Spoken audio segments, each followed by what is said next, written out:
बार विशेष बात यह है कि जन्मोत्सव है माँ का जन्मदिन है। और विशेष बात यह है कि चुनरी मनोरथ की जो परंपरा है और मुख्यमंत्री श्रीमती रेखा गुप्ता जी की स्वीकृति हमें प्रदान हुई है और चुनरी मनोरथ से लेकर अभिषेक किया जाएगा नदी का और साथ साथ यमुनाष्टक का पाठ किया जाएगा। 11 जो वेद पाठी ब्राह्मण है जिन्हें मथुरा वृंदावन से विशेष रूप से आग्रह किया गया है, वे सब आ रहे हैं। हजारों की संख्या में यमुना भक्त, यमुना साधक, पर्यावरणविद और अनेक प्रकार के लोग जो नदियों पे पानी पे काम कर रहे हैं, उन सबको आमंत्रित किया गया है। इसके साथ साथ मुख्यमंत्री जी हमारी मुख्य अतिथि हैं, वे चुनरी मनोरथ को जो माँ का सत्कार है उसको करेंगी। साथ में हमारे जो अति विशिष्ट अतिथि हैं उसके रूप में श्रीमान अनुराग ठाकुर जी जो पूर्व केंद्रीय मंत्री और सांसद हैं वर्तमान में, साथ ही दिल्ली भाजपा के अध्यक्ष भी इस कार्यक्रम में रहने वाले हैं और नरेश बंसल जी जो राज्यसभा के सांसद हैं और साथ ही साथ सत्यभूषण जैन जी के माध्यम से अनेकों उद्योगपति, अनेकों इस प्रकार के लोग जो सामाजिक जीवन में लगातार काम कर रहे हैं, वे सब इस कार्यक्रम में रहने वाले हैं। अच्छा, एक और इम्पोर्टेंट बात है, अब आपकी यमुना के प्रति जो एक रोष था वो शायद खत्म हो जाएगा, रेखा गुप्ता जी भी आ रही हैं। देखिए, रोष की बात जहाँ तक है, यहाँ रोष का विषय से ज़्यादा बाकी चिंता है और वह चिंता ही रोष में है। आप देख सकते हैं जो पीछे सरकार गई है और जो नई सरकार आई है उसमें यमुना जी की बहुत बड़ी भूमिका है।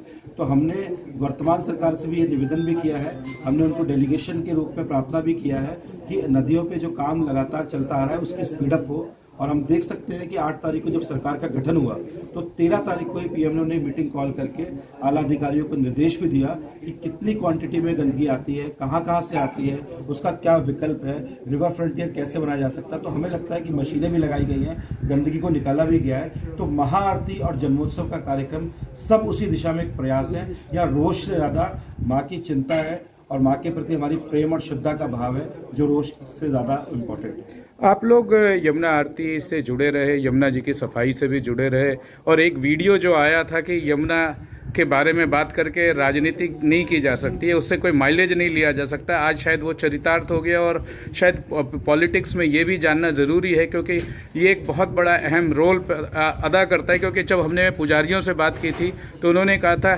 क्या यहाँ से महिला लेकर के हम मथुरा जाएंगे।